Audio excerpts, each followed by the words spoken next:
فاسألوا أهل الذكر إن كنتم لا تعلمون بالبينات والزبر.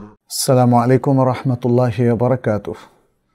الحمد لله رب العالمين والصلاة والسلام على نبينا محمد وعلى آله وأصحابه أجمعين. أما بعد, প্রিয় দর্শক, আপনাদের সবাইকে জানতে চাই লাইভ সেশন থেকে স্বাগত জানাচ্ছি। আজকে আমরা 156তম সেশন আমরা শুরু করতে যাচ্ছি। ফাআকুলু ওয়াবিল্লাহি তৌফিক। প্রথম প্রশ্নটা আমরা নিচ্ছি ইসারাত জাহান ইমা এই প্রশ্নটি পাঠিয়েছেন।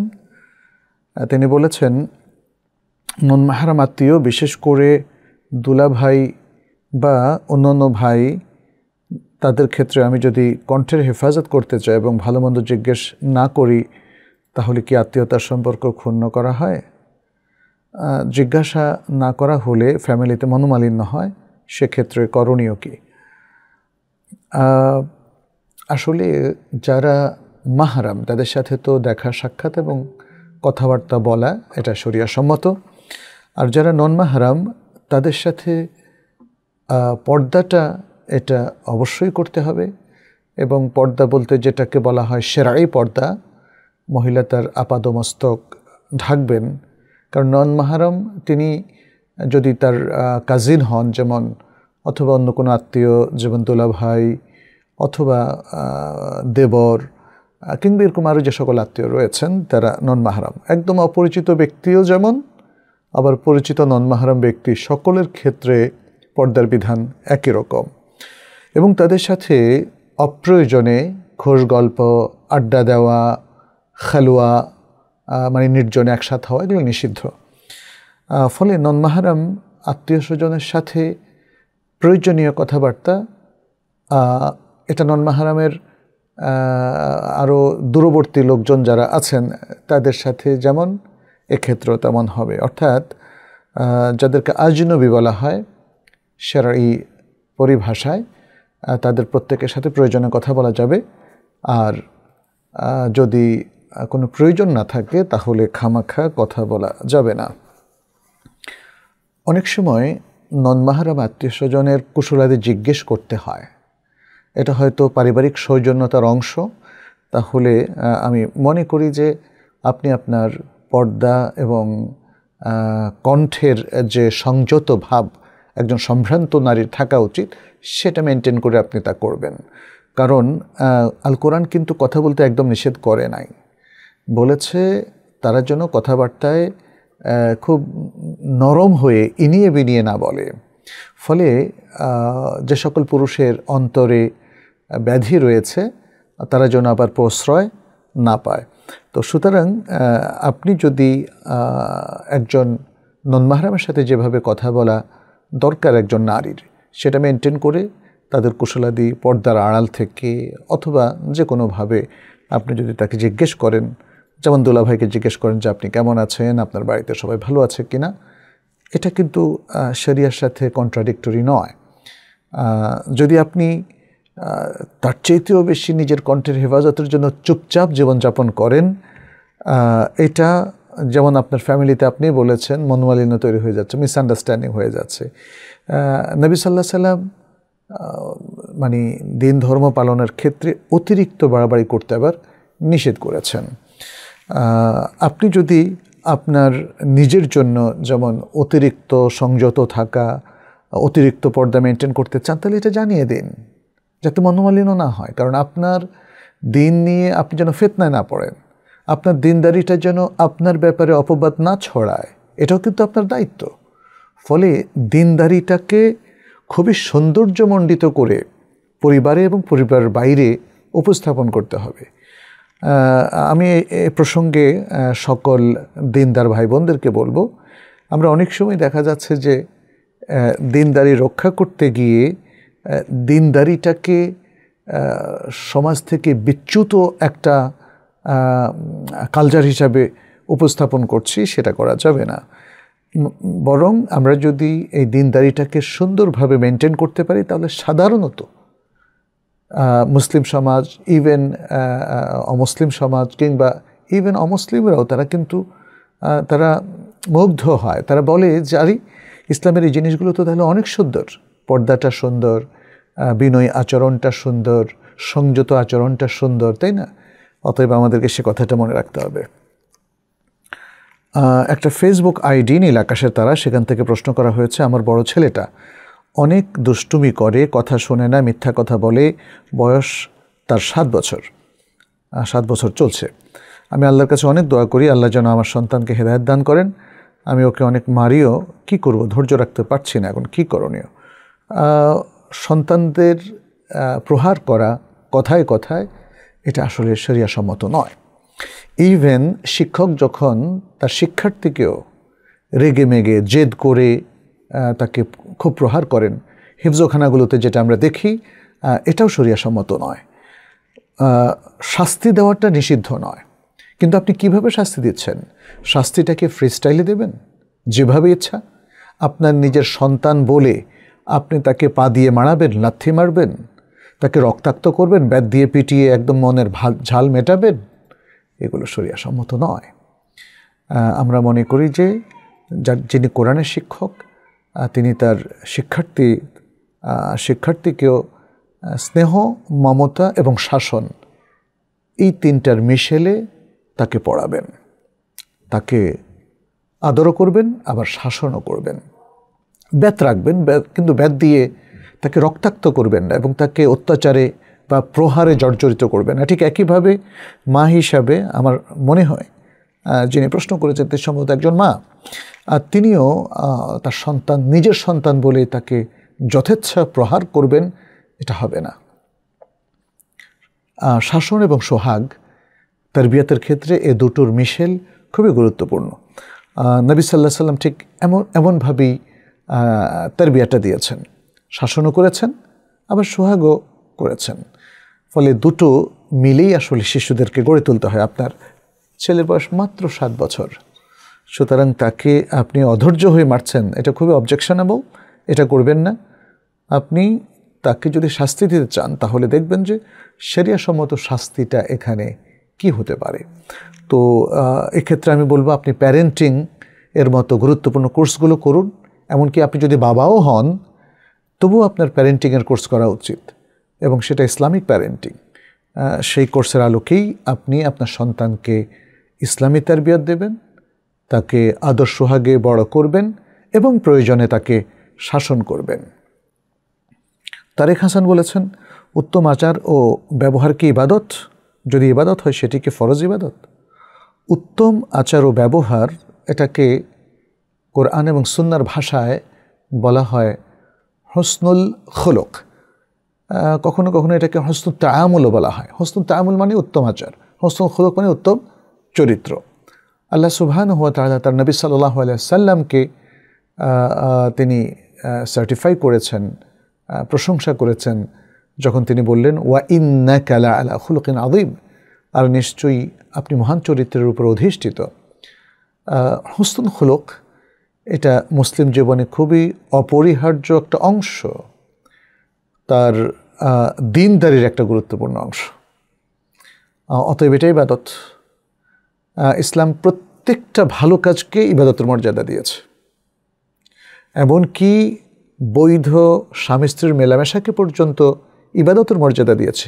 যেমনটি নবী সাল্লাল্লাহু আলাইহি ওয়াসাল্লাম বলেছেন, ওয়াফি বুদ'i আহাদিকুম সাদাকা, আর তোমাদের কারো লজ্জাস্থানের মধ্যেও রয়েছে সাদাকা।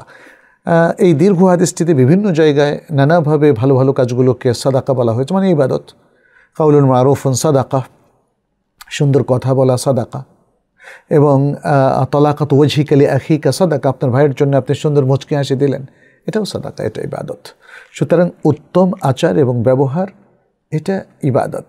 বরং আমলের ক্ষেত্রে, আমলে সালেহের ক্ষেত্রে এটা কিয়ামতের দিন সবচেয়ে ভারী আমল হিসাবে গণ্য হবে, পাল্লায় সবচেয়ে ভারী আমল হিসাবে গণ্য হবে।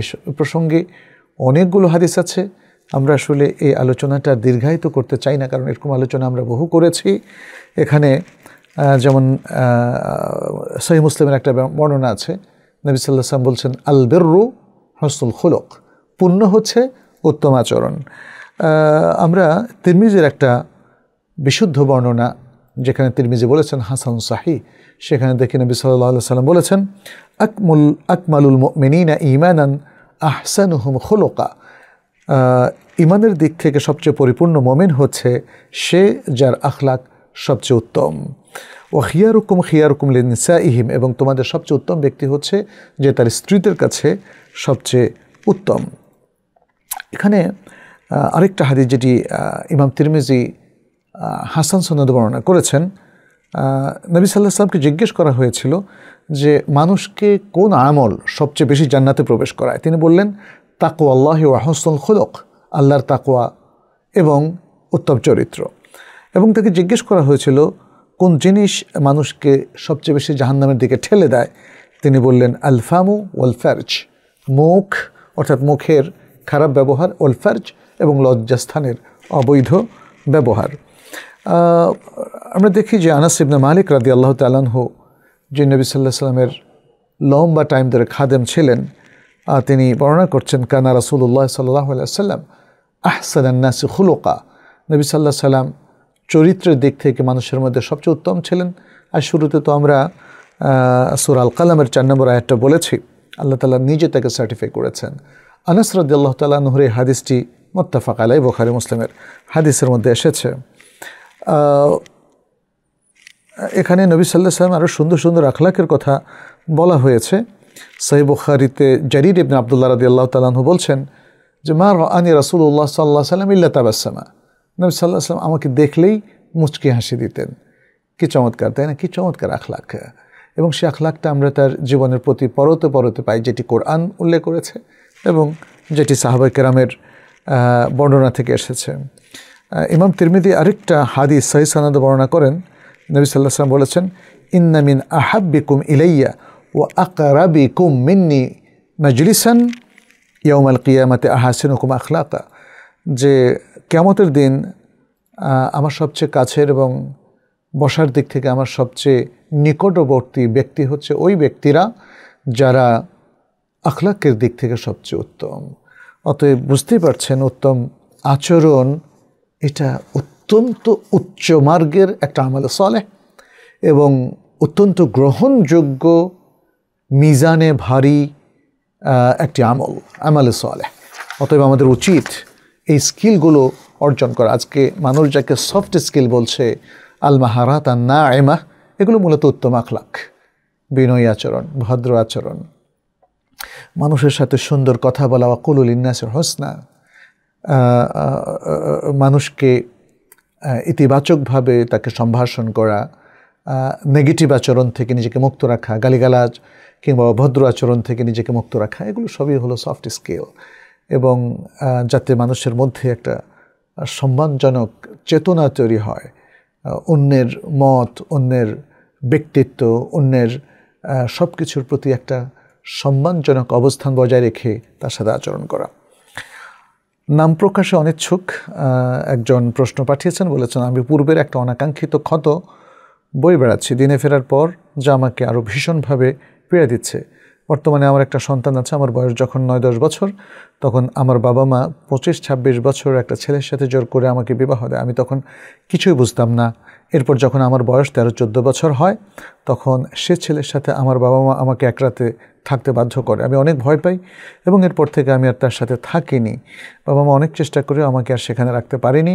এরপর আমার বয়স যখন 17-18 হয়, তখন আমাকে অন্যখানে বিয়ে দেওয়া হয়। এখন আমাকে যেটি পীড়া দেয়, আমার কি পূর্বের বিয়েটা সঠিক ছিল? এখনকার বিয়ে কি বৈধ আছে? আগের বিয়ের কোনো তালাক হয়নি, অর্থাৎ তালাকের ঘটনা ঘটেনি। আর প্রথম বিয়েটিতে ছিল আমার বাবা মা, ছেলে এবং কয়েকজন অপরিচিত মানুষ, সমাজের কেউ জানতো না। এখন কি করণীয়? খুবই বেদনাদায়ক একটা পরিস্থিতির শিকার আপনি। আপনার বাবা মা তারা আপনার উপর জোরাজোরি করে ভুল করেছেন এবং সেটাকে যখন অন্যভাবে সমাধান করেছেন সেখানেও ভুল করেছেন। ফলে আপনি একটা জটিল পরিস্থিতির মধ্যে কিন্তু পড়ে গেছেন। আজকে এখানে আমাদের জব থেকেই আপনি সমাধান খুঁজে নেবেন, আমরা সেটা বলছি না। তবে একটা সমাধান তো আপনাকে খুঁজতে হবে, সেটি হচ্ছে আপনি খুব দ্রুত নির্ভরযোগ্য কোনো স্কলার সাথে বসে আপনার বিষয়ে কি করণীয়, শরিয়াসম্মত বিধান এবং সমাধানটা কি, সেটি আপনি কিন্তু নিয়ে নিতে হবে।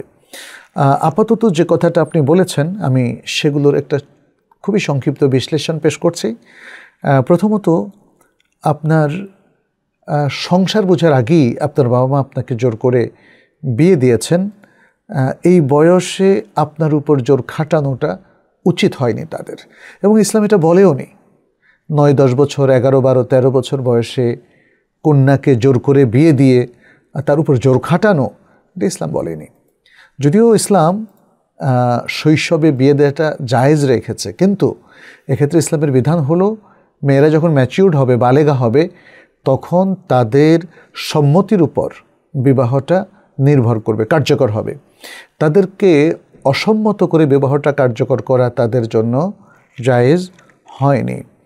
আচ্ছা, কিন্তু যেহেতু তারা বিবাহটা শরিয়তসম্মতভাবে দিয়েছেন এবং অভিভাবক হিসেবে তারা সকলে উপস্থিত ছিলেন, আরও কয়েকজন অপরিচিত পুরুষ মহিলাও উপস্থিত ছিলেন, অতএব এটা শরঈভাবে বিবাহ হয়ে গিয়েছে এবং আপনাকেও বাধ্য করা হয়েছে থাকার জন্যে। তার মানে হচ্ছে বিবাহটাকে শরিয়াসম্মতভাবে অনেকটা কার্যকর করা হয়েছে, প্রতিষ্ঠিত করা হয়েছে। এখন যখন আপনার সাথে আর সেটা টিকে নিয়ে উচিত ছিল এই বিবাহটাকে তালাকের মাধ্যমে পরিসমাপ্ত করা, সেটা তারা করেননি এবং আপনার 17-18 বছর বয়সে আপনাকে দ্বিতীয়বার বিয়ে দিলেন।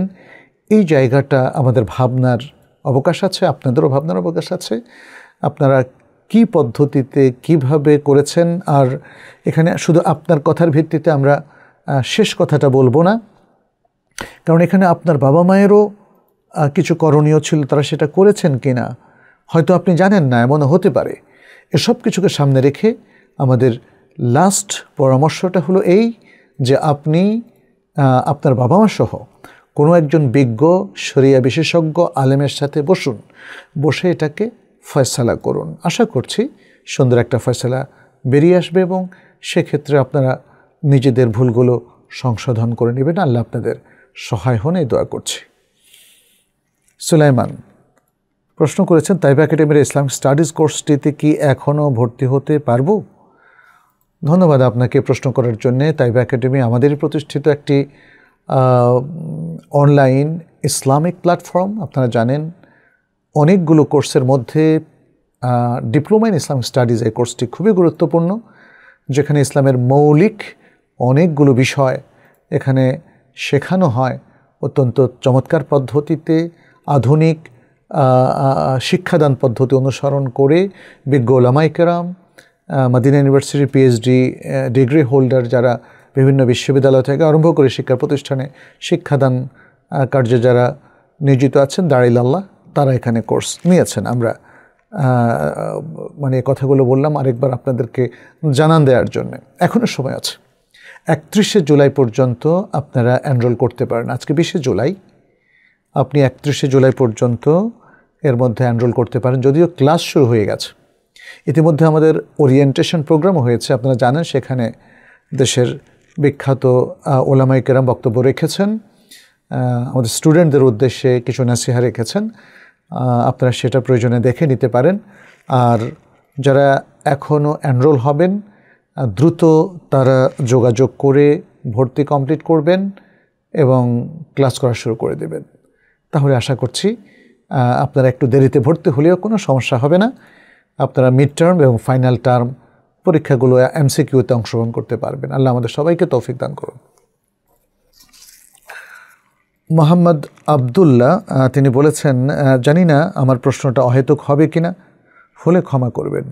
আমাদের রাসূল সাল্লাল্লাহু আলাইহি সাল্লামের নামের শেষে সাল্লাল্লাহু আলাইহি ওয়াসাল্লাম, নবীদের ক্ষেত্রে আলাইহিস সালাম, সাহাবীদের ক্ষেত্রে রাদিয়াল্লাহু আনহু, নারী সাহাবী হলে রাদিয়াল্লাহু আনহা, হাসান এবং হুসাইনের ক্ষেত্রে রাদিয়াল্লাহু আনহুমা, এবং সাধারণ যারা তাদের ক্ষেত্রে রাহিমাহুল্লাহ। এরকম ডিফারেন্স আসলে কী কারণে হয়ে থাকে? যাই হোক ভাই মোহাম্মদ, আপনাকে ধন্যবাদ জানাচ্ছি। রাসূল সাল্লাল্লাহু আলাইহি সাল্লামের নামের সাথে সাল্লাল্লাহু আলাইহি সাল্লাম অথবা আল্লাহুম্মা সাল্লি ওয়া সাল্লিম আলাইহি, এটা তো দুরুদ। এটা আল্লাহ সুবহানাহু ওয়া তাআলা তিনি এই দুরুদ পড়তে নির্দেশ দিয়েছেন, বলেছেন ইয়া আইয়ুহাল্লাযীনা আমানু সাল্লু আলাইহি ওয়া সাল্লিমু তাসলিমা। নবী সাল্লাল্লাহু আলাইহি ওয়াসাল্লাম বলেছেন মান সাল্লা আলাইহি মারাতান সাল্লাল্লাহু আলাইহি বিআশরা, দুরূদ শরীফ পড়ার আরও অনেকগুলো সওয়াব আছে। নবীদের ক্ষেত্রে আলাইহিসসালাম, অর্থাৎ আল্লাহ তাদের উপর শান্তি বর্ষণ করুন, এই দোয়াটা এটাও শরিয়া সম্মত চমৎকার দোয়া। সাহাবীদের ক্ষেত্রে যেহেতু আল্লাহ সুবহানাহু ওয়া তাআলা নিজেই বলেছেন রাদিয়াল্লাহু আনহুম ওয়া রাদু আনহু, সাহাবারা আল্লাহর প্রতি সন্তুষ্ট, আল্লাহও তাদের প্রতি সন্তুষ্ট, ফলে একক সাহাবীর ক্ষেত্রে রাদিয়াল্লাহু আনহু, দুজন হলে রাদিয়াল্লাহু আনহুমা, যেমন হাসান হুসাইনের ক্ষেত্রে, 3 বা ততোধিক হলে রাদিয়াল্লাহু তাআলা আনহুম, মহিলাদের ক্ষেত্রে রাদিয়াল্লাহু তাআলা আনহা একক ক্ষেত্রে, আর অনেক মহিলা হলে রাদিয়াল্লাহু তাআলা আনহুন্না। এগুলো খুবই চমৎকার শরিয়া সম্মত কিছু দোয়া তাদের ক্ষেত্রে মুসলিম উম্মার সর্বসাধারণ ব্যবহার করে থাকে। আর যারা নবীও নন, সাহাবায়ে কেরামও নন, তাদের ক্ষেত্রে রাহিমাহুল্লাহ যদি পুরুষ হয়, রাহিমাহাল্লাহ যদি নারী হয়, তারপরে রাহমাতুল্লাহি আলাইহি, এভাবে করা যেতে পারে, কোনো সমস্যা নেই। এগুলো শরিয়া সম্মত। ডিফারেন্সটা তো তাদের যে ব্যক্তির ডিফারেন্স হয়েছে সে কারণে, কখনো সর্বনামের ডিফারেন্স হয়েছে সে কারণে, ইত্যাদি। আব্দুল মোমিন ইবন আশরাফ বলেছেন, মুসলিম উম্মার ঐক্যের ভিত্তি কি? জাযাকাল্লাহু খায়রান।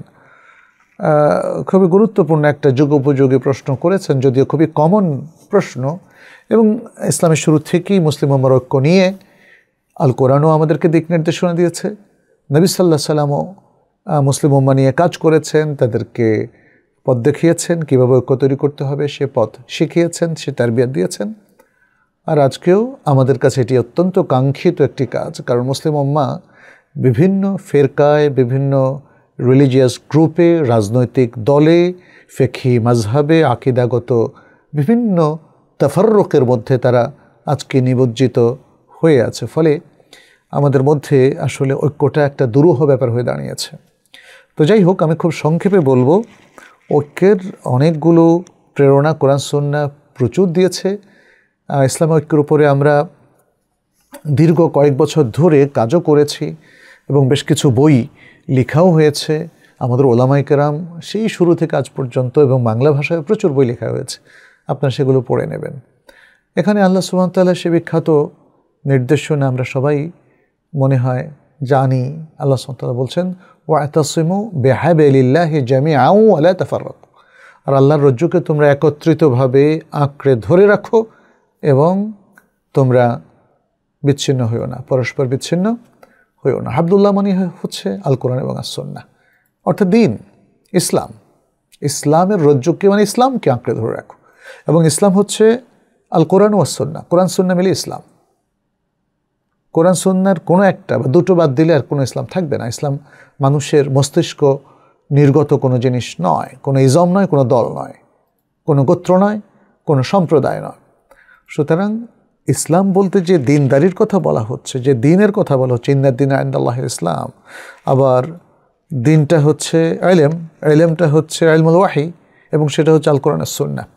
ইসলামটাকে এভাবে দেখতে হবে। তাইলে ইসলামের যে মৌলিক আকিদা, নীতিমালা, কাওয়াইদ, যে আরকানুল ঈমান, আরকানুল ইসলাম, এগুলোকে কেন্দ্র করে, এগুলোকে সঠিকভাবে ইলমিভাবে, একাডেমিকভাবে ধারণ করে, এগুলোর ভিত্তিতে পুরো মুসলিম উম্মাহ ঐক্যবদ্ধ থাকাটাই হচ্ছে ঐক্যের মূল কথা। ফলে ঐক্যের যে ভিত্তির কথা আপনি বললেন, সে ভিত্তিটার 1 নম্বরে আছে ঈমান ও আকীদা, বিশুদ্ধ ঈমান ও আকীদা। কারণ ঈমানের দাবি করে এরকম বহু লোক অশুদ্ধভাবে ঈমানকে মেনটেন করছে, এবং বাতিল আকীদার উপর আছে প্রচুর মানুষ। কিভাবে বুঝবো? ইলমের আলোকে বুঝবো। সুতরাং ইলমুল ওয়াহি ভিত্তিক ঈমান এবং আকীদা 1 নম্বর। দ্বিতীয় হচ্ছে তাকওয়া, কারণ তাকওয়া ছাড়া আসলে মুসলিম উম্মার কোনো উন্নতি নাই। ওয়ালাউ আন্না আহলাল কুরা আমানু ওয়াত্তাকাউ লাফাতাহনা আলাইহিম বারাকাতিম মিনাস সামাই ওয়াল আরদ, জনপদের লোকেরা ঈমান যদি পোষণ করতো এবং তাকওয়া অবলম্বন করতো, আল্লাহ বলছেন আসমান জমিনের উন্নয়ন এবং বারাকা, প্রাচুর্য তাদের জন্য উন্মুক্ত করে দিতাম। তাদের তাকওয়া এবং ঈমান, ঈমানটা তো আমরা প্রথমে বললাম, দ্বিতীয় হলো তাকওয়া। এবং আল্লাহ সুবহানাহু ওয়া তাআলা তো একদিকে মানুষকে, অন্যদিকে সকল ঈমানদারকে বারবার তাকওয়ার দিকে আহ্বান করেছেন।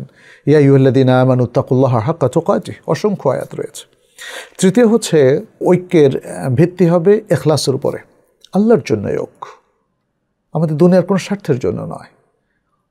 আমরা এর স্বার্থ, ওর স্বার্থ, এখানে ব্যবসায় উন্নতি, এই সেই, এগুলো দুনিয়াবি কোনো ক্ষমতা, এগুলো আমাদের ঐক্যের মূল ভিত্তি নয়। ঐক্যের তৃতীয় মূল ভিত্তিটা হলো ইখলাসুল আমালি লিল্লাহ, আল্লাহকে ভালোবেসে, আল্লাহর ওয়াস্তে এবং আল্লাহকে সন্তুষ্ট করার জন্য আমাদের ঐক্য।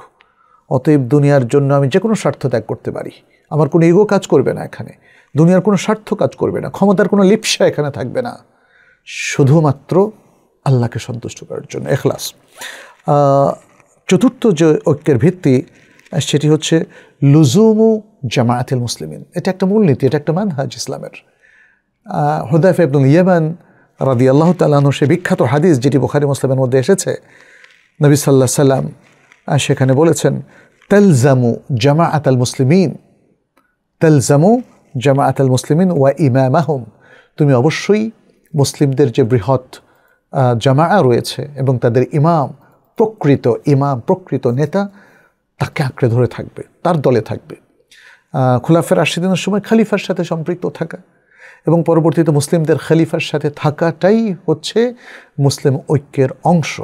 যখন খেলাফত থাকবে না, তাহলে সে তখন কিসের উপর থাকবে? তখন ঈমান, যেটা আমরা বললাম, ঈমান, বিশুদ্ধ আকীদা, আরকানুল ঈমান, আরকানুল ইসলাম, ইখলাস, তাকওয়া, অর্থাৎ পরিপূর্ণ দ্বীন এবং দ্বীনদারির ভিত্তিতে মুসলিমরা ঐক্যবদ্ধ থাকবে।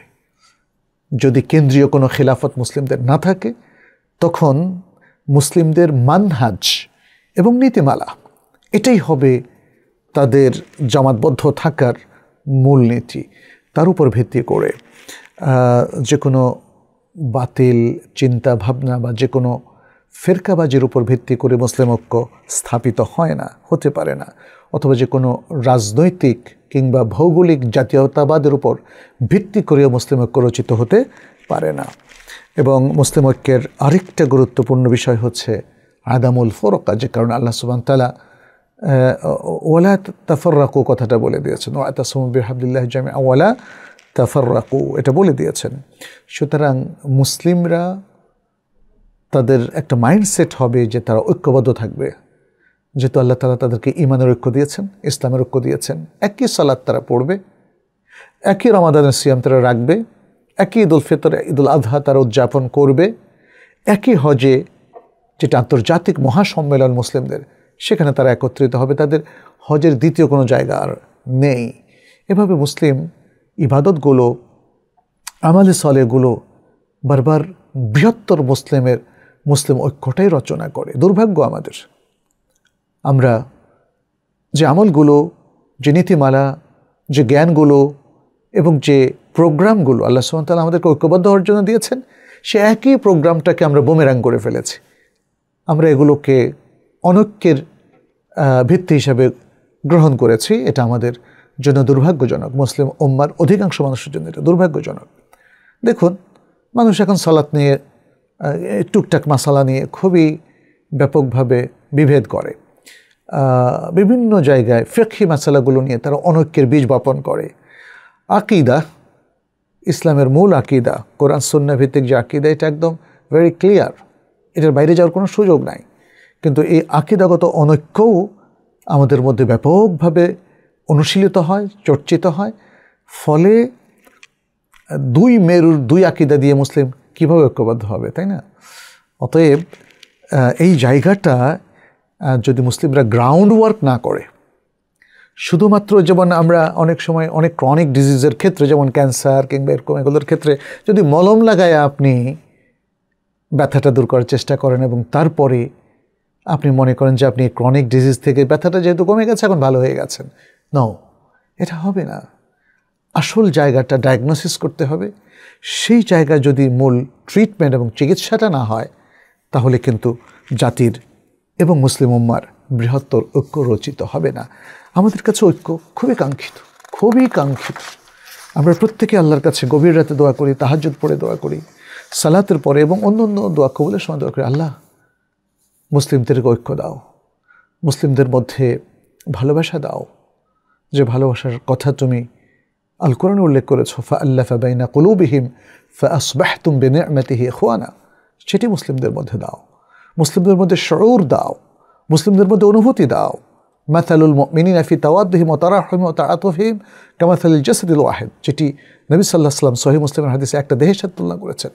সেই মুসলিম উম্মাহকে এক দেহ এক প্রাণ করে দাও। এভাবে আমরা দোয়া করি। আমি সর্বশেষ আরেকটা বিষয় বলবো, আশউর বিল মাসউলিয়াহ। আপনি মুসলিম উম্মার একজন গুরুত্বপূর্ণ সদস্য। আপনার কি অনুভূতি আছে? এই অনুভূতিটা প্রয়োজন। উম্মাকে রিভাইভ করা, উম্মাকে খেদমত দেওয়া এবং উম্মার জরুরি সকল কাজে নিজেকে সম্পৃক্ত করা, এটাকে শউর বিল মাসউলিয়া বলে, সেন্স অফ রেসপন্সিবিলিটি অফ উম্মা। এর মধ্য দিয়ে মুসলিম উম্মার ঐক্য রচিত হতে পারে। যে কথাগুলো বলবো এর একটাও ফেলনা নয়, সবগুলো মিলিয়ে। আপনি গুরুত্বপূর্ণ যে কোনো একটা ফেলে দিলেই কিন্তু আর ঐক্যের পথটা দুরূহ হয়ে পড়বে, যেটা হয়ে পড়েছে অলরেডি। যাই হোক, এরপরে আরেকজন ভাই মোহাম্মদ সাকলাইন মুশতাক, তিনি বলেছেন, কিস্তি থেকে টাকা তুলে বাড়ির জায়গা কেনা যাবে কি? মূলত আমাদের নিজস্ব কোনো জায়গা নেই, যা ছিল সব অনেক আগে 1988 সালে যমুনা নদীর ভাঙনে নদীতে বিলীন হয়ে গিয়েছে। পরে আমার দাদারা সরকারি জায়গা ওয়াবদা বাঁধে এসে বাড়ি করেছিলেন, 2022 সালে তাও ভেঙে যায়। এখন আমরা মানুষের জায়গায় বাড়ি করে আছি। আমার পরিবারের কেউ ইসলাম তেমন বোঝে না, অনেক কষ্টের পরে তাদের নামাজ ধরিয়েছি এখন জায়গা কিনতে। প্রথমে আমি বলি যে কিস্তির টাকা দিয়ে বাড়ির জায়গা কিনবো না, কিন্তু সবাই তা প্রত্যাখ্যান করে এবং বলে আমরা গরিব মানুষ, কিস্তির টাকা না তুললে কেমনে জায়গা কিনবো। ফলে এক প্রকার বাধ্য হয়ে বাবা মায়ের কথা শুনে কিস্তির টাকা তুলেছি। এখন আমার কী করণীয়, দয়া করে প্রশ্ন উত্তরটা দেবেন। আপনি কিসের কিস্তির টাকা তুলেছেন এটা তো বললেন না, তাহলে আমি কীভাবে জবাব দেব? সুদভিত্তিক কিস্তি গ্রহণ করা শরীয়তে জায়েজ নেই, কোনো অবস্থাতে জায়েজ নেই। যদি জরুরি অবস্থা দেখা দেয়, আপনি হালাল পাচ্ছেন না, তখনই শুধু আদ-দারুরাত তুবিহুল মাহদুরাত, অর্থাৎ জরুরতের কারণে জরুরত পরিমাণ জীবন ধারণের জন্য আপনি ব্যয় করতে পারেন, যেটি আল কোরআনে আল্লাহ সুবহানাহু ওয়া তাআলা বলছেন, ফামানি ইত্তারা গায়রা বাগিন ওয়ালা আদিন ফালা ইসমা আলাইহি। এর ভিত্তিতে জরুরতের কারণে কিছু নিষিদ্ধ জিনিস স্বল্প পরিসরে আপনার জন্য ব্যবহার করা জায়েজ হতে পারে, কিন্তু এছাড়া যদি জীবন রক্ষার মতো জরুরি বিষয় না হয়, তাহলে আপনি সুদকে প্রত্যাখ্যান করবেন। যদিও সুদ নানাভাবে আমাদেরকে আক্রান্ত করে ফেলেছে, আষ্টে-পৃষ্ঠে জড়িয়ে ফেলেছে আমাদেরকে। আমরা সরাসরি সুদে সম্পৃক্ত হওয়াকে অ্যাভয়েড করব। যে জায়গাগুলোতে আমাদের হাত নেই, আমরা চাইলেও পারছি না, আল্লাহ সেগুলোতে আমাদেরকে ক্ষমা করবেন, তাই না? আর এখানে যদি কিস্তিটা হয় শুধু ধারের কিস্তি এবং এর সাথে কোনো সুদ সম্পৃক্ত নেই, তাহলে এই ধরনের কিস্তি নিতে আপনার কোনো সমস্যা নেই।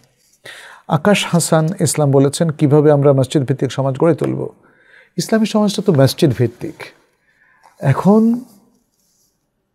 আমরা এই সমাজটাকে, এই সমাজের কালচারটাকে যদি ধরে রাখতে পারি, তাহলে এটা মসজিদ ভিত্তিক সমাজ হয়ে যাবে। তাহলে কি করতে হবে? তাহলে আমরা যারা অ্যাডাল্ট আছি, বালেগ মানুষ, মসজিদের সাথে আমাদের কানেক্টেড থাকতে হবে। যেহেতু ওই যে 7 ব্যক্তি যে আল্লাহর ছায়া, আরশের ছায়া থাকবেন, তাদের ক্ষেত্রে বলা হয়েছে এক প্রকার হলো যাদের অন্তর মসজিদের সাথে মুআল্লাক থাকে, কানেক্টেড থাকে। তাদের মসজিদের সাথে কানেকশনের মধ্য দিয়েই আসলে মসজিদ ভিত্তিক সমাজ গড়ে তোলা যায়। আমরা এখন তো ইমাম আর মসজিদের খাদেম মুয়াজ্জিন এরা মসজিদে থাকে, আর কিছু মুসল্লি থাকে, ব্যাস পুরো উম্মাহ এখন মসজিদ থেকে ডিটাচড। এটার অবসান হতে হবে। তরুণ সমাজকে মসজিদের সাথে কানেক্টেড করতে হবে এবং শিশুদেরকে মসজিদে আসার সুযোগ দিতে হবে, যেটি কিতাবুস সালাতের অনেক হাদিসে আমরা দেখি যে নবী সাল্লাল্লাহু আলাইহি সাল্লাম অনেক সময় সালাত সংক্ষিপ্ত করতেন শিশুদের কান্নাকাটিতে। তার মানে হচ্ছে এটা ইসলামিক কালচার যা আমাদের শিশুদেরকে, মহিলাদেরকে এবং সকলকে মসজিদের সাথে কানেক্টেড করে দেওয়া, মসজিদে যাওয়া আসা বাড়ানো এবং এই বাসার এবং এই ধরনের কানেকশনের মধ্য দিয়ে নানা ধরনের অ্যাক্টিভিটিস, মসজিদ ভিত্তিক অ্যাক্টিভিটিসে সবাই সম্পৃক্ত হবেন এবং তাতে করে মসজিদ ভিত্তিক সমাজ গড়ে উঠবে। আমাদের অনেক সামাজিক কাজ মসজিদের মাধ্যমে আমরা করতে পারবো, ইলমি কাজগুলো অধিকাংশ মসজিদের মাধ্যমে করতে পারবো। মসজিদ হচ্ছে দাওয়া কেন্দ্র, তাই না? দাওয়া সেন্টার, আপনারা জানেন। মসজিদ হচ্ছে একটা ইসলামিক রিসার্চ সেন্টারও বটে। মসজিদকে আমরা এখন শুধু উপাসনালয় বানিয়ে ফেলেছি, এটা আমাদের জন্য দুর্ভাগ্য। মসজিদকে আমরা শুধু মসজিদ ভিত্তিক কথাটা ইউজ করলেও হবে না, মসজিদকে তার যে মাল্টিপল সার্ভিস রয়েছে, প্রভাব রয়েছে, এবং ইসলামের শুরু থেকে তার যে কালচারটা রয়েছে সেটাকে রিভাইভ করতে হবে, এবং সেই জন্য মসজিদের সাথে আমাদের সবাইকে কানেক্টেড হতে হবে। তাহলে মসজিদ ভিত্তিক সমাজ গড়ে উঠবে ইনশাআল্লাহ। মেহবুব আলম বলেছেন, আল্লাহর জন্য আপনাকে ভালোবাসি ভাই মাহবুব আলম, আহাব্বাকাল্লাযী আহবাবতুমুনি ফিহ। আমাদের দেশের মুসলিমদের মধ্যে অধিকাংশ দিন থেকে বহু দূরে, অমুসলিমদের সাদৃশ্যে তারা নিমজ্জিত। ভয়াবহ ফিতনা থেকে পরিবারসহ নিজেকে বাঁচার উপায় কী? খুবই রিলিভেন্ট প্রশ্ন করেছেন, তবে আমরা মনে হয় এটি সম্পর্কে অবহিত কিন্তু অসতর্ক। নবী সাল্লাল্লাহু আলাইহি ওয়াসাল্লাম বলছেন, মান তাশাব্বাহা বিকওমিন ফাহুয়া মিনহুম। যারা অন্য কোনো জাতির সদৃশ্য হয়ে যায় তারা ওই জাতির অন্তর্ভুক্ত হয়ে যায়। এটা সত্য। আজকে মুসলিমরা অনেক কিছুতে অমুসলিমদের কৃষ্টি কালচারকে ফলো করছে, পোশাকে, আশাকে, চলনে, বলনে, কর্পোরেট কালচার, ব্যবসা বাণিজ্য, সুদ, ঘুষ সহ নানা কিছুর মধ্যে আমরা একটা অধঃপতনের মধ্যে তলিয়ে গেছি, মা'আল আসাফিশ শাদীদ। তো এটা থেকে উত্তরণের একটাই উপায়, অমুসলিমদের কৃষ্টি কালচার থেকে নিজেদেরকে রক্ষা করা, মুসলিমদের যে ঐতিহ্য, যে আমল, যে ঈমান আকীদা, যে ইবাদতের কালচার, সেটার দিকে ফিরে আসা, সংশোধন করা নিজেদেরকে, ভুল বিভ্রান্তি থেকে উঠে আসা, এবং আমাদের আবহমানকালের বিশুদ্ধ অথেন্টিক যে বিষয়গুলো আছে সে আলোকে নিজেদেরকে, নিজেদের সমাজকে, সমাজকে রক্ষা করা, তৈরি করা, এবং অনাচারগুলোকে দূর করা, অপসংস্কৃতি থেকে রক্ষা পাওয়া। খুবই সংক্ষেপে বললাম এগুলোই। আর এর জন্য আসলে রীতিমতো আমাদের আরও অনেকগুলো সাবধানতামূলক, সতর্কতামূলক বক্তব্য থাকতে হবে, দিক নির্দেশনা থাকতে হবে। সমাজ তো বিচ্যুতির দিক থেকে অনেক দূরে চলে গেছে, অনেক ভুল ন্যারেটিভের উপরে মানুষ এখন বসবাস করছে। অনেক মুসলিম শিক্ষাবিদ যারা হয়তো আধুনিক শিক্ষায় শিক্ষিত, তাদের ভুল চিন্তা ভাবনা তাদেরকে এমন আক্রান্ত করে ফেলেছে, আষ্টপৃষ্ঠে জড়িয়ে ফেলেছে, সেখান থেকে তাদের বের হওয়াটা অনেক কঠিন হয়ে গেছে। তারা যদি নতুন করে ইসলামী চেতনা সমৃদ্ধ না হন, ইসলামের ইন্টালেকচুয়াল কোর্সগুলো তারা না করে থাকেন, তাদের পক্ষে বের হওয়া সম্ভব না। যারা ইউরোপ, আমেরিকাতে গিয়ে বড় বড় ডিগ্রি নিয়ে এসেছে এবং অমুসলিম দার্শনিক কিংবা শিক্ষাবিদদের কাছ থেকে শিক্ষা গ্রহণ করেছে, তাদের অনেক কিছু চেঞ্জ হয়ে গেছে। এখন আবার অটোমেটিক ইসলামের দিকে তাদের ফিরে আসা, it's very much difficult, very much difficult. আমাদের রাজনৈতিক দর্শনগুলো দেখুন, আমাদের ধর্মীয় দর্শনগুলো দেখুন। আমাদের মুসলিম সমাজের সমাজবিজ্ঞানীরা তো বলেই বেড়াচ্ছে সব ধর্ম এটা মানুষ নিজেরাই বানিয়েছে, তাহলে ইসলাম ধর্ম মানুষ বানিয়েছে, এরকম কথাও তো প্রচুর লোকেরা বলেন। সেগুলো কি আপনারা জানেন? আজকের ইসলামিক সমাজের বা দেশগুলোর অধিকাংশ বিশ্ববিদ্যালয়গুলোতে দেখেন ইসলামের যে ইতিহাস পড়ানো হচ্ছে সেখানে অনেক অবজেকশন রয়েছে। প্রাচ্যবিদ্যের ইতিহাস আমাদের কোমলমতি শিক্ষার্থীদের হাতে তুলে দেওয়া হচ্ছে, ফলে ইসলাম সম্পর্কে বড় ধরনের একটা মিসকনসেপশন গড়ে উঠছে, একটা ভুল ধারণা এবং ভুল জ্ঞান তারা অর্জন করছে। সেটা থেকে তাদের ফিরে আসতে হলে তাদের অনেক জ্ঞান সমৃদ্ধ এফোর্ট লাগবে, ইন্টেলেকচুয়াল এফোর্ট লাগবে, অটোমেটিক হবে না। এবং শুধুমাত্র রাজনৈতিক প্রভাবও এখানে কাজ করবে না। আমাদের অনেকেই মনে করছেন যে রাজনৈতিকভাবে একটা ইসলাম যদি একটা শক্তিশালী অবস্থানে আসে তাহলে অটোমেটিক সব ঠিক হয়ে যাবে। ইসলামের মানুষগুলো ঠিক হবে যদি তাদের জ্ঞানগত সমৃদ্ধি তাদের থাকে এবং তারা প্রয়োজনীয় অথেন্টিক নলেজ অর্জন করতে পারে। কারণ আমরা মুসলিমদের বিভিন্ন পিরিয়ড দেখেছি, তাই না? আমরা মোগলদের আমল দেখেছি, আমরা আকবরের দ্বীন এলাহির ঘটনা জানি, আমরা ফাতেমি শিয়া যারা মিশরে এবং তার আশেপাশে ফাতেমি রাজবংশ যারা চালু করেছিল, ইরানের পারসিক রাজা বাদশাহ কিংবা শিয়াদের রাজত্বের কথা আমরা জানি। তাহলে ইসলামের নামে কোনো কিছু বা রাজনৈতিক শক্তি প্রতিষ্ঠিত হলেই সেখানে সত্যিকার ইসলাম চলে আসবে এমনটা আসলে অটোমেটিক হবে না। তার জন্য আয়োজন লাগবে, এবং সেই আয়োজনের মধ্যে আছে কোরআন সুন্নাহর বিশুদ্ধ জ্ঞান, জ্ঞানের চর্চা, রিসার্চ সেন্টার, বিশ্ববিদ্যালয়গুলোতে ইসলামিক স্টাডিজের সকল ডিপার্টমেন্ট থাকতে হবে। শুধু দু তিনটা, একটা দুটো থাকলে, নামকা অবস্থা থাকলে হবে না। এবং সত্যিকারভাবে একটা মুসলিম সমাজে, মুসলিম দেশে প্রচুর পরিমাণে মুহাক্কিক ওলামায়ে কেরাম এবং বিশুদ্ধ জ্ঞানের চর্চাকারী আমানতদার ওলামায়ে কেরাম, শক্তিশালী ওলামায়ে কেরাম, নলেজেবল ওলামায়ে কেরাম থাকতে হবে। মোহাম্মদ শামসুদ্দোহা বলেছেন, আমার 2 বোনের মধ্যে ছোট বোন 2020 সালে মারা গেছেন। বোনের স্বামী আরেকটি বিয়ে করেছেন। ভাগ্নের বয়স 14। আমরা দায়িত্ব নিয়েছি তার লালন পালনের।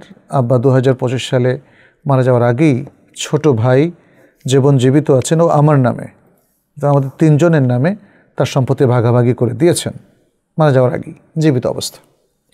আচ্ছা, আপনি বলেছেন, আমার প্রশ্ন হলো, ছোট বোন যিনি মারা গেছেন তার 14 বছরের ছেলে কি কোনো সম্পত্তি পাবেন?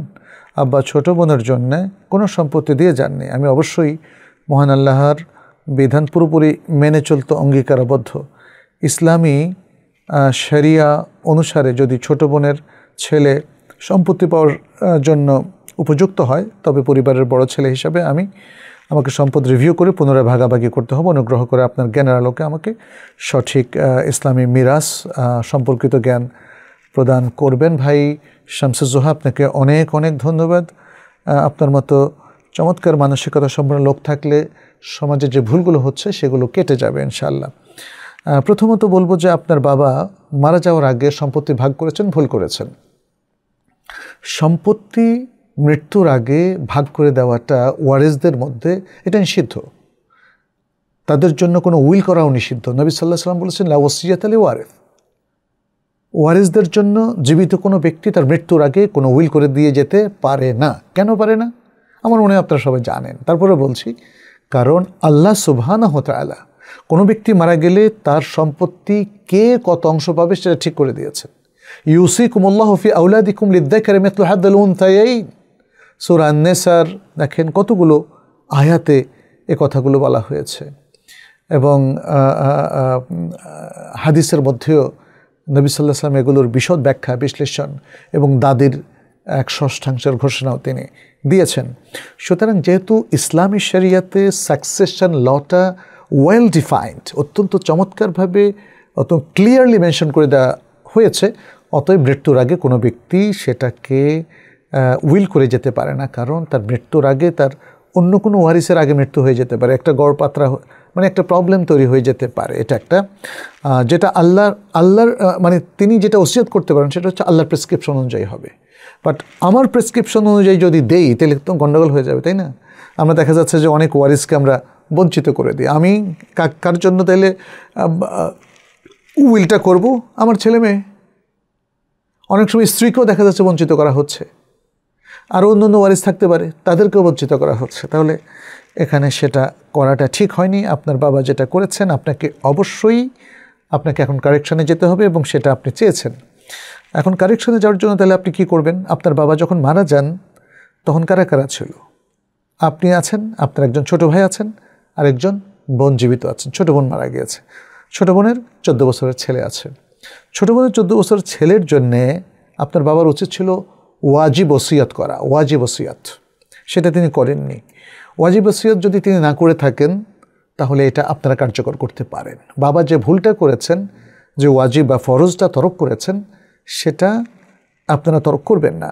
আপনার বোন যেহেতু মারা গিয়েছেন, অত তার জন্য কোনো মিরাজ থাকবে না, এবং তার 14 বছরের ছেলেও ওয়ারিস সূত্রে নানা থেকে কিছু পাবে না, কিন্তু ওয়াজিব ওসিয়ত সূত্রে পাবে। এটা ওয়াজিব ওসিয়তটা হচ্ছে, সংক্ষেপে বলি, এটা হলো কোনো ওয়ারিস যদি তার মুয়াররেস, যেমন আপনার বাবা হচ্ছেন মুয়াররেস, ওয়ারিস যদি মুয়াররেসের আগে মারা যায় এবং তার সন্তান থাকে, তাহলে এই সন্তানদের জন্য মুয়াররেসের উচিত হবে, ওয়াজিব হবে তার জন্য কিছু ওসিয়ত করা। এটা নফল ওসিয়ত যেমন 3/1 ভাগ সর্বোচ্চ করা যায়। এক্ষেত্রে দেখতে হবে ছোট বোনটা জীবিত থাকলে কি পেত, আর সম্পত্তির 3/1 ভাগ, দুটোর মধ্যে যেটা কম সেটা আপনার এই 14 বছরের ভাগিনাটা পাবেন।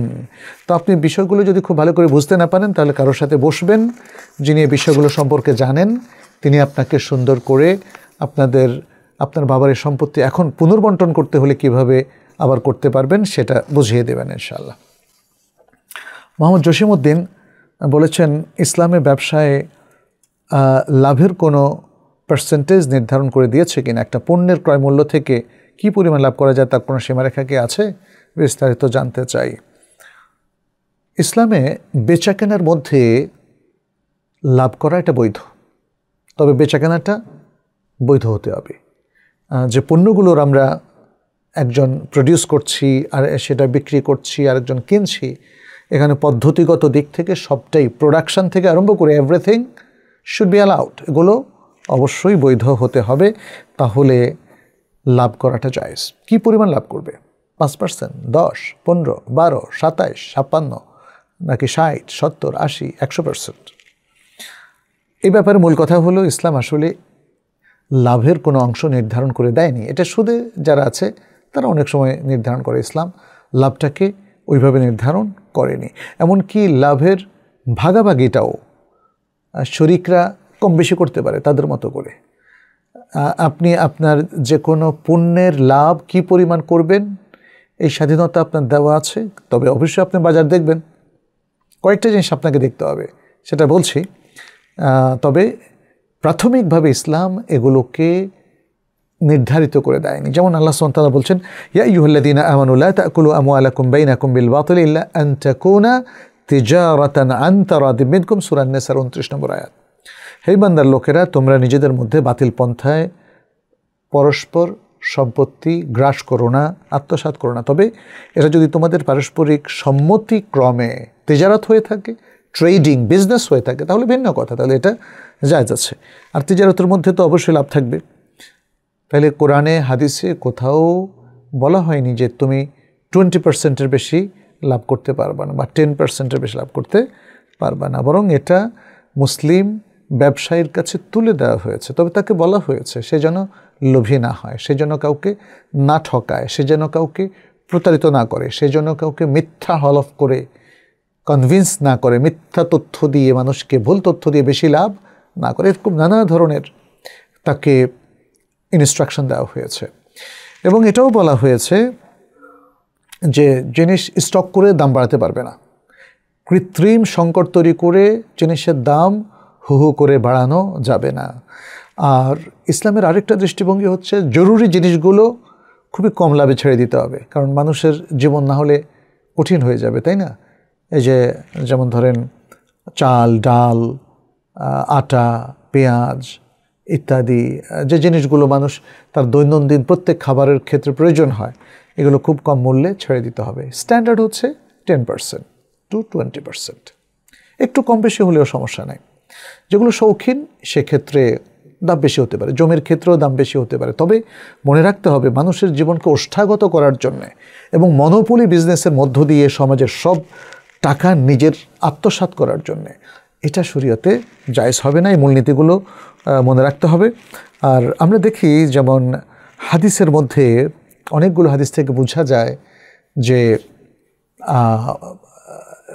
মানে প্রফিট করার ক্ষেত্রে এটা এমনকি 100% বা তার বেশি প্রফিটও কোনো কোনো ক্ষেত্রে করা জায়েজ, যদি মানুষ বেশি ক্ষতিগ্রস্ত না হয়, এটা স্বাভাবিক থাকে। যেমন ওরওয়া ইবনুল জাআদের যে হাদিসটা, তাকে নবী সাল্লাল্লাহু আলাইহি ওয়াসাল্লাম একটা দিনার দিলেন, ওরওয়া তখন সেটা দিয়ে একটা ছাগল তিনি কিনলেন, তারপরে সেটা আবার 2 দিনার দিয়ে বিক্রি করলেন। হ্যাঁ, তো এইভাবে দেখা যাচ্ছে যে একটা ছাগল প্রথমে কিনলেন 1 দিনার দিয়ে, বিক্রি করলেন কত? 2 দিনার, তাহলে কত পার্সেন্ট লাভ করলেন? 100%, তাই না? আমি আর দীর্ঘ আলোচনা যাচ্ছি না হাদিসের ভাষ্য নিয়ে। তো এটা যেহেতু বুখারীর হাদিস, এটা বিশুদ্ধ হাদিস, এখানে এটা পেলাম।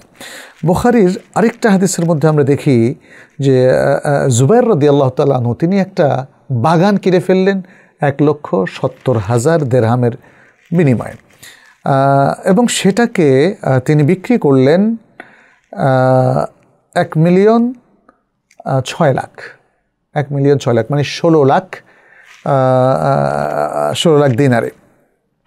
তাহলে কিনলেন 1,70,000, বিক্রি করলেন 16 লাখ, তাই না? 1.6 মিলিয়ন বলা যায়। তাহলে এখানে কত পার্সেন্ট, মানে কত গুণ লাভ করেছেন? 9 গুণ লাভ করেছেন, 9 গুণেরও বেশি। 9 গুণ হলে 15,30,000 হয়, আর এখানে হলো 16 লাখ।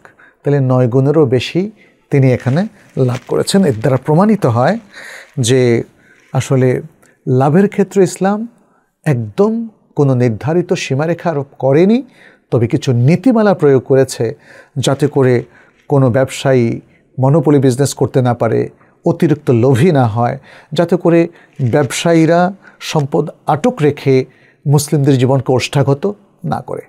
এগুলো যদি মেনটেন করা হয় এবং কোনো ধরনের প্রতারণা, ধোঁকাবাজি, ভেজাল, এবং অনৈতিক কোনো কাজ যদি না করা হয়, যেমন ধরেন ফরমালিন, রাসায়নিক মিশিয়ে একটা খাদ্যের গুণাগুণ নষ্ট করে তাকে লং লাস্টিং করে বেশি লাভ করা ইত্যাদি, এগুলো না করা হলে তাহলে স্বাভাবিকতার মধ্যে থাকলে প্রফিট কম বেশি এর মধ্যে ইসলাম তেমন কোনো রেস্ট্রিকশন আরোপ করে না। শহীদুল ইসলাম বলেছেন, মৃত ব্যক্তিকে 3 বার 5 বার কীভাবে গোসল করাবো? একবার অজু, একবার গোসল করালে যথেষ্ট হবে কি না? একবার অজু এবং একবার গোসল করালে যদি সে পরিষ্কার হয়ে যায় তাতে কোনো সমস্যা নেই, হয়ে যাবে। হতে পারে যেমন একজন ব্যক্তি গোসল করলেন, তারপরে তার বাথরুমও করলেন, তারপরে হঠাৎ মারা গেলেন, তখন দেখা যাবে যে একবার অজু একবার গোসল করালেও তার যথেষ্ট হতে পারে। কারণ এখানে বেশি পানি ঢালা কেন প্রয়োজন হয়? আপনারা জানেন যে প্রথমে তাকে একটু বসিয়ে, মারা যাওয়ার পর একটু বসিয়ে তার পেটে আস্তে করে একটু বোলানো, হাত বোলানো, যাতে পেটের ভিতরে স্টমাকের যে কোনো জিনিস তার মলদার দিয়ে বের হয়ে যায়। তো তখন তাকে আবার শোয়ানোর পরে যদি আবার বের হয় তাহলে আরেকবার আপনি ধুয়ে নেবেন, তাহলে এখানে দেখা যাচ্ছে একাধিকবার ধুলেন। এভাবে প্রথমে তার লজ্জাস্থানগুলো পরিষ্কার করার পরে, স্টমাক থেকে সব কিছু বের হয়ে যাওয়ার পরে, ধোয়ার পরে তাকে অজুর মতো করে একবার অজু করাবেন এবং তারপরে তার ডান পাশে এবং বাম পাশে পানি ঢালবেন। উত্তম হচ্ছে যেটি আমরা বিশুদ্ধ হাদিসে পাই, হাদিস উম্মে আতিয়ার মধ্যে পাই, সেখানে 3 বার পানি ঢালার কথা বলা হচ্ছে সারা শরীরে, ডান দিক বাম দিকে, অথবা 5 বার, অথবা সর্বোচ্চ 7 বার। এখানে বেশি ঢালবেন খামাখা প্রয়োজন নাই। যদি 3 বারেই কাজ হয়ে যায় তাহলে সেটাই উত্তম, আর বেশি অতিরিক্ত পানি খরচ করার প্রয়োজন নাই। বাট স্টিল যদি মনে করেন যে না আরেকটু পানি ঢাললে ভালো হয়, তাহলে 5 বার, অর্থাৎ বিজয় সংখ্যক বার এর মধ্যে সীমাবদ্ধ থাকা। কোনো সন্দেহ নেই 7 বারের আসলে সাধারণত প্রয়োজন হয় না, হলে 7 বার এর মধ্যেই সীমাবদ্ধ রাখতে হবে বা রাখাটা সুন্নাহ। আচ্ছা, এরপরে আমরা আরেকটা প্রশ্নে যাই। সাকিব বিন আব্দুর রহমান বলেছেন, আপনাকে আল্লাহর জন্য ভালোবাসি ভাই, আপনাদের সকলকে আমরা আল্লাহর জন্য ভালোবাসি। আল্লাহ তাআলা আমাদের পারস্পরিক সম্প্রীতি ভালোবাসাকে কবুল করুন। আপনি আমাদের জন্য আরও দোয়া করেছেন, আল্লাহ যেন আমাদের হায়াতে তাইয়্যিবা দান করুন, আমাদের সকলকে আল্লাহ হায়াতে তাইয়্যিবা দান করুন। বলেছেন, আমরা যারা ড্রাইভার বিভিন্ন যানবাহন চালাই, আমাদের অনিচ্ছাকৃতভাবে বিভিন্ন পশু পাখি, পিঁপড়া, সাপ, ব্যাঙ, ইঁদুর, কুকুর, বিড়াল ইত্যাদি গাড়ির নিচে পৃষ্ঠ হয়ে মারা যায়। অনেক সময় এমনও হয় যে তাদের মেরে ড্রাইভ করতে হয়, না হলে আমাদের গাড়ি বড় ধরনের অ্যাক্সিডেন্ট হওয়ার সম্ভাবনা থাকে। এক্ষেত্রে আমরা কি গুনাহগার হব? ভাই, গুনাহগার হওয়ার বিষয়টা তো নির্ভর করে আপনি ইচ্ছাকৃতভাবে যদি পাপ করেন। মানুষ যখন অনিচ্ছাকৃতভাবে ভুল করে, সেটা যদি পাপও হয় এবং অনুতপ্ত হয়, আল্লাহর কাছে ক্ষমা চায়, তাহলে সেটা আর পাপ থাকে না, সেটার ক্ষমা সে পেয়ে যায়। এখানে যেটা বললেন যে আপনাদের ইচ্ছার বাইরে তারা পৃষ্ঠ হয়ে মারা যায়, তাহলে আপনাদের কোনো পাপ হবে না ইনশাআল্লাহ। দ্বিতীয়ত হচ্ছে, অনেক সময় আপনি তাদেরকে চাইলেও রক্ষা করতে পারছেন না। এমন না যে ইচ্ছে করে তাকে মারছেন, রক্ষা করতে পারছেন না। হয় গাড়ি এবং গাড়ির যাত্রীকে রক্ষা করতে গেলে ওই কুকুর বা বিড়ালটাকে আপনাকে চাপা দিতে হচ্ছে, এটাও আপনার অনিচ্ছাকৃত। অতএব বড় অ্যাক্সিডেন্ট থেকে বাঁচার জন্য ছোট এই কাণ্ডটা ঘটে যাচ্ছে। এখানে আশা করি যে গুনাহগার হবেন না। গুনাহগার হবেন যে খামাখা হঠাৎ দেখলেন যে একটা কুকুর রাস্তা দিয়ে যাচ্ছে, আপনি শাঁ করে গাড়ি দিয়ে বললেন কুকুরটাকে একটু চাপা দিয়ে যে একটু মজা পাচ্ছে। এটা হলো গুনাহের কাজ। কোনো বন্য প্রাণীকে খামাখা হত্যা করা এটাও শরীয়তে নিষিদ্ধ। রায়হান রাজ বলেছেন, সকাল বিকাল যে 10 বার আল্লাহুম্মা সাল্লি ওয়া সাল্লিম আলা নবিয়িনা মুহাম্মদ পড়বে, অর্থাৎ দরুদ পড়বে, তার জন্য কিয়ামতের দিন রাসূলুল্লাহ সাল্লাল্লাহু আলাইহি সাল্লাম এর সুপারিশ পাওয়ার সৌভাগ্য হবে। হাদিসটি সনদ কি দুর্বল, আমলযোগ্য নয়? এই হাদিসটির ব্যাপারে উলামায়ে কেরামের মধ্যে ইখতিলাফ রয়েছে। আদ-দুরার আস-সানিয়ার গবেষকগণ এটাকে দাঈফ বলেছেন, আর শেখ আলবানীর কোনো বর্ণনায় দেখা যাচ্ছে তিনি এটাকে গ্রহণযোগ্য হাদিস বলেছেন। মাজমাউজ জাওয়ায়েদের মধ্যে আল হাইথামি তিনি আবু দারদা থেকে এই রিওয়ায়াতটা নিয়ে এসেছেন। সেখানে নবী সাল্লাল্লাহু আলাইহি ওয়াসাল্লাম বলছেন, মান সাল্লা আলাইয়া হিনা ইউসবিহু আশরান ওয়া হিনা ইউমসি আশরান আদরাকাতহু শাফাআতি ইয়াউমাল কিয়ামাহ, যেটা আপনি বলেছেন ওই হাদিসটাই। এটা তিনি সেখানে বলছেন, মাজমাউজ জাওয়ায়েদের যিনি সংকলক ইবনে হাজার আল হাইথামি বলছেন, রাওয়াহু তাবারানি বিইসনাদাইন, এটার দুটো ইসনাদে তাবারানি এটাকে বর্ণনা করেছেন। একটা ইসনাদ হলো জাইয়্যিদ ওয়া রিজালুহু ওয়াসিকু, এবং তার যে রাবি তাদেরকে সিকা বলা হয়েছে। আবার ইবনুল কাইয়িম জালাউল আফহামের মধ্যে তিনি উল্লেখ করেছেন যে তাবারানির যে ইসনাদটা রয়েছে, সনদটা রয়েছে ফিল মুজাম আল কাবীর, সেখানে আসলে দেখা যাচ্ছে যে সনদটা পাওয়া যাচ্ছে না। তাহলে দেখা যাচ্ছে যে এই যে কিছুটা দুর্বোধ্যতা আছে, কিছুটা মানে কম্পেয়ার করে দেখা যাচ্ছে যে কোথাও সনদটা পরিপূর্ণ পাওয়া যায়, কোথাও পাওয়া যাচ্ছে না, ইত্যাদি নানা কারণে উলামায়ে কেরামের একদল এটাকে দাঈফ বলেছেন। তবে আমরা দেখি যে যেমন ইমাম আহমদ যে হাদিসটা উল্লেখ করেছেন, এখানে ইমাম আহমদ থেকে এই বর্ণনাটা এসেছে। দেখা যাচ্ছে হাদিসটা শেখ সালেহ বিন উসাইমিন সহ আরও অনেকেই বিশ্লেষণ করেছেন এবং বলেছেন এই হাদিসটা নবী সাল্লাল্লাহু আলাইহি সাল্লাম পর্যন্ত মারফু রেওয়ায়েত হিসাবে সাব্যস্ত হয় নাই। যেহেতু সাব্যস্ত হয় নাই, অতএব আমরা হাদিসটার অর্থটাকে আমরা এখানে বিশুদ্ধ বলে গ্রহণ করছি না। কিন্তু আমরা জানি যে রাসূল সাল্লাল্লাহু আলাইহি সাল্লামের উপর দরুদ পড়া তো অনেক সওয়াবের। এখন সকাল বিকাল 10 বার করে পড়ার এই সিস্টেমটাকে আমরা আমলে নেব না, যেহেতু হাদিসটা ওইভাবে শুদ্ধ বলে প্রমাণিত হয়নি। যদিও কোনো শায়েখ সেটাকে শুদ্ধ বলেছেন, বাট ভালোভাবে বিশ্লেষণ করলে দেখা যায় হাদিসটা আসলে অথেন্টিকভাবে আমাদের কাছে প্রমাণিত হয়নি। তাহলে আমরা আরামভাবে নবী সাল্লাল্লাহু আলাইহি ওয়াসাল্লামের উপর দরুদ যখন ইচ্ছা পড়তে পারবো, বাট সকালে 10 বার বিকালে 10 বারের আমলটাকে আমরা সুনির্দিষ্টভাবে আমল করা থেকে বিরত থাকব। সিদরাতুল মুনতাহা বলেছেন, আমি জানতে চাই মাসিকের কতদিন হয়েছে সেটা কিভাবে গণনা করতে হয়। যদি আজ সকালে শুরু হয় তাহলে আগামীকাল সকাল পর্যন্ত আমি একদিন ধরি, অথবা আজ রাতে শুরু হলে কাল রাত পর্যন্ত একদিন ধরে দিনের হিসাব করি। আসলে আমার জানা মতে একদম পরিষ্কার সাদা পানির স্রাব না দেখা পর্যন্ত সেটাকে মাসিক ধরে নিতে হয়। আমার ধারণা বা জানাটা কি সঠিক আছে? আপনি আরও বলেছেন, আমার প্রায় 8 দিন কখনো 10 দিন পর্যন্ত হলুদ স্রাব থাকে, জন্য আমার দিনের হিসাব জানাটা জরুরি, যাতে করে সঠিক সময় আমি সালাত আদায় করতে পারি। এখানে শেখ সালেহ বিন উসাইমিনের যে রেকমেন্ডেশন, আমি সেটাই বলবো যে আপনি যতদিন পর্যন্ত স্রাব দেখবেন, সাদা পরিষ্কার স্রাব হওয়ার আগ পর্যন্ত আপনার মাসিকটা চলমান রয়েছে বলে আপনি ধরে নেবেন, এবং সেখানে দিন হিসাব করার প্রয়োজন নেই। যখন থেকে স্টার্ট হবে তখন থেকে নিয়ে যখন শেষ হবে, সেটা 8.5 দিন হোক, 7.5 দিন হোক, 6.5 দিন হোক, কোনো সমস্যা নেই। অনেকে খুব জটিল হিসাবের কথা বলেছেন যে প্রথম 3 মাস একই রকম হিসাব হবে, এবং তারা বলছেন যে মাসিকের হিসাবটা 3 মাস একরকম আমল করতে হবে, পরে যদি চেঞ্জ হয় সেটা 3 মাস পরীক্ষা করার পরে চেঞ্জ করতে হবে, ইত্যাদি নানা জটিল হিসাব। বাট এই সকল হিসাবে যাওয়ার কোনো প্রয়োজন নেই। যে কদিন মাসিক শুরু থেকে শেষ পর্যন্ত অবস্থান করবে সে কদিন আপনার সালাত পড়া যাবে না, সিয়াম ভঙ্গ করতে হবে, পরে কাজা করতে হবে। আর যখনই আপনি দেখেন যে সাদা স্রাব চলে এসেছে, পরিষ্কার হয়ে গোসল করে আপনি সালাত শুরু করে দেবেন। বাশির আহমদ বলেছেন, কারো কাছে নগদ 20-30 লাখ টাকা থাকলে তার উপর হজ ফরজ হয়ে যাবে কিনা, আর তার কোনো সম্পত্তি নেই, এমনকি বসত বাড়িও নেই, সে তার পরিবার নিয়ে অন্যের বাড়িতে বসবাস করছে। আসলে মানুষের জন্য নিজস্ব বাড়ি তো জরুরি না। একজন মানুষ চাকুরিজীবী, তার কাছে অনেক টাকা মানে অর্জিত থাকলো, আসলো চাকরি থেকে, তিনি হয়তো একটা বেনিফিট পেলেন, অথবা তিনি ব্যবসা থেকে বেনিফিট পেলেন। এই অবস্থায় তার বাড়ি কিনে ফেলতে হবে এমন জরুরি কিছু না। দেখতে হবে তার কাছে যে উদ্বৃত্ত টাকাগুলো আছে এটা দিয়ে তিনি একটা হজ করতে পারবেন কিনা, তাহলে হজ ফরজ হয়ে যাবে। আর তিনি যদি এমন হয় যে তার অনেক টাকা দেনা হয়ে গেছে, 20-30 লাখ টাকা, সেটা বাড়ি করার ক্ষেত্রে, ফ্ল্যাট কেনার ক্ষেত্রে, যেখানেই হোক, তারপরে টাকাটা পেয়েছেন, তখন ওই টাকা দিয়ে তার প্রথম কর্তব্য হলে ধার শোধ করা।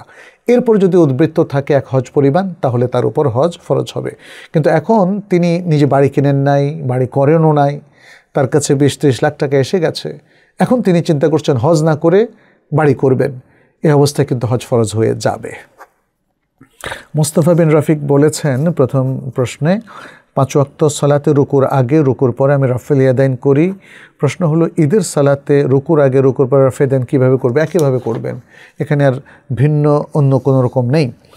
আপনি দ্বিতীয় প্রশ্ন করেছেন, বলেছেন আমার মা ভুলবশত 2জন হিন্দু মহিলাকে চাল দিয়ে সাহায্য করেছে তাদের পূজা কাজে ব্যবহারের জন্য, আমার মা জানতো না, এমন অবস্থা করণীয় কি? আপনার মা আসলে পূজা করেন না, যেহেতু করেন না পূজার কাজে সাহায্য করেননি, এটা আপনি বাড়িয়ে বলছেন। আপনার মা পূজার কাজে সাহায্য করেননি, চাল দিয়েছেন। হিন্দুদেরকে চাল দিতে কোনো সমস্যা নেই, হিন্দু, খ্রিস্টান, ইহুদি তাদেরকে চাল দিতে কোনো অসুবিধা নেই, এটা একটা মানবিক সাহায্য। এখন এই সাহায্য নিয়ে হিন্দু যদি সে তার পূজার কাজে ব্যবহার করে, এর জন্য আপনার মা দায়ী নন। তবে আপনার মা যদি মনে করেন যে না, পূজা আমার খুব ভালো লাগে, আমি পূজার কাজে সাহায্য করতে চাই, তাহলে একজন মুসলিমের জন্য এটা অবজেকশনেবল। কোরবানির ক্ষেত্রে একটা গরুতে 7 জনের অংশীদার হওয়া যায়? প্রশ্ন হলো, আমাদের গ্রামে একটা গরু 6 জন অংশীদার নাম দেওয়া হয়েছে এবং একটা অংশ মোহাম্মদ সাল্লাহ সাল্লামের জন্য দেওয়া বাধ্যতামূলক করেছে, তার এখন আমাদের করণীয় কি? 6টা অংশ শুদ্ধ আছে। মোহাম্মদ সাল্লাহ সাল্লামের জন্য বাধ্যতামূলক করার কোনো অপশান আসলে নেই। নবী সাল্লাহ সাল্লাম নিজেও এমন কোনো কিছু রেকমেন্ড করেননি, অতএব এটাকে বাধ্যতামূলক করাটা শরিয়াসম্মত বিধান নয়। কিন্তু বাকি 6 অংশ শুদ্ধ হয়েছে বলে গণ্য হবে। জাহিনুর বলেছেন, তাশাহুদ আঙ্গুল কখন উঠাবো কখন নামাবো একটু বিস্তারিত জানাবেন। নবী সাল্লাহ সাল্লাম থেকে যতগুলো হাদিস এখানে আমরা পেয়েছি, যেমন মুসনাদ ইমাম আহমদের মধ্যে 2টো শুদ্ধ হাদিস আছে। একটা ইমাম নাফে, তিনি তাবেঈ, তিনি আব্দুল্লাহ ইবনে ওমর রাদিয়াল্লাহু তাআলা আনহু থেকে বর্ণনা করছেন। তিনি পুরো বিষয়টা বর্ণনা করেছেন যে তিনি তার নিজের আমল এবং নবী সাল্লাল্লাহু আলাইহি ওয়াসাল্লাম আমল উভয়টাই উল্লেখ করেছেন। সেখানে বলেছেন যে নবী সাল্লাল্লাহু আলাইহি ওয়াসাল্লাম এভাবে হালাকা করতেন, তারপরে আঙ্গুল তো উঠেছেন সাব্বাবা, এই সাব্বাবা দিয়ে তিনি ইশারা করতেন। আচ্ছা, এই বর্ণনা এতটুকুই। ওয়াইল ইবনে হুজুর আল হাদরামির বর্ণনা আমরা দেখি যে তিনি বলছেন, আমি নবী সাল্লাল্লাহু আলাইহি ওয়াসাল্লামকে দেখলাম যে তিনি তার আঙ্গুল দিয়ে ইশারা করছেন। বলছেন, ফারাআইতুহু ইউহাররিকুহা ইয়াদউ বিহা, আমি দেখলাম যে তিনি এই সাব্বাবা দিয়ে ইশারা করছেন আর ইয়াদউ বিহা অর্থাৎ তিনি এটাকে ইস্তেমরার করেছেন। যতক্ষণ পর্যন্ত দোয়া কন্টিনিউ আছে ততক্ষণ পর্যন্ত তিনি এটাকে এভাবে নাড়াতেন। এখন নাড়ানোর স্টাইলটা নিয়ে হয়তো এক একজন এক এক স্টাইলে নাড়াচ্ছেন, কেউ অত্যন্ত দ্রুত গতিতে নাড়াচ্ছেন, যেটা একটু খেলার মতোই মনে হয়ে যায়, কারণ এত দ্রুত গতিতে নাড়ানোর বিধানটা আমি হাদিসে এইভাবে পাইনি। এটাকে সব কিছুর মধ্যে মনে রাখবেন, খায়রুল উমুরি আওসাতুহা, এটাকে আপনি নাড়াবেন। যেহেতু এখানে এসছে, দেখেন, ফারাআইতুহু ইউহাররিকুহা ইয়াদউ বিহা, তাহলে আপনি শেষ পর্যন্ত এটাকে একবার নাড়াবেন, ব্যাপারটা এমন নয়, এটাকে আপনি মাঝে মাঝে একটু নাড়াবেন। তার মানে এটাই কন্টিনিউয়াসলি নাড়ানো বোঝায়। কন্টিনিউয়াস নাড়ানো মানেই যে একদম সারাক্ষণ এটাকে এভাবে করে রাখতে হবে, ব্যাপারটা সেটা নয় বলেই আমরা অনেক শায়েখদের কাছে শুনেছি, এবং তারা এই হাদিসের তাতবিক দিতে গিয়ে আমরা লক্ষ্য করেছি, শায়েখরা আমাদের বিশেষ করে খুবই সম্মানিত শায়েখ যারা মাদিনা ইউনিভার্সিটির প্রফেসর, অনেকের নামাজকে আমরাও লক্ষ্য করতাম, আমাদের সালাদকে অনেকে লক্ষ্য করে, আমরা আমাদের শায়েখদের সালাদকে লক্ষ্য করতাম যে এই খুঁটিনাটি ছোট্ট বিষয়গুলো কিভাবে তারা আদায় করেন। কারণ আমাদের বিশ্বাস যে তারাও রাসূল সাল্লাল্লাহু আলাইহি ওয়াসাল্লামের সুন্নাহকে তাতবিক দিচ্ছে, ফলে তাদের দেখে দেখে আমরা যেন আমল করতে পারি। তো সেটাই আমরা দেখেছি। আমি যেটা আমার অভিজ্ঞতা থেকে এবং শায়েখদের আমল থেকে যেটা দেখলাম সেটা আপনার সাথে শেয়ার করলাম। মোহাম্মদ ইসমাইল, নামাজরত ব্যক্তির সামনে কতটুকু দিয়ে যাওয়া যাবে? এক্ষেত্রে শেখ সালেহ বিন উসাইমিন তার আশারহুল মুমতিয়া গ্রন্থে ব্যাপক আলোচনা করেছেন। অন্য অনেক গ্রন্থে আলোচনা হয়েছে, বিভিন্ন ফিকহের গ্রন্থে আলোচনা হয়েছে। কেউ কেউ মনে করেন যে সামনে দিয়ে যাওয়াই যাবে না, তবে বিশুদ্ধ মত হচ্ছে যে একজন ব্যক্তির পা থেকে সেজদার জায়গা পর্যন্ত যতটুকু জায়গা প্রয়োজন এর বাইরে দিয়ে যাওয়া যাবে। এবং সূত্রার ব্যাপারে বিশুদ্ধ মত হচ্ছে এটা সুন্নাহ, যদিও কেউ কেউ ওয়াজিব বলেছেন।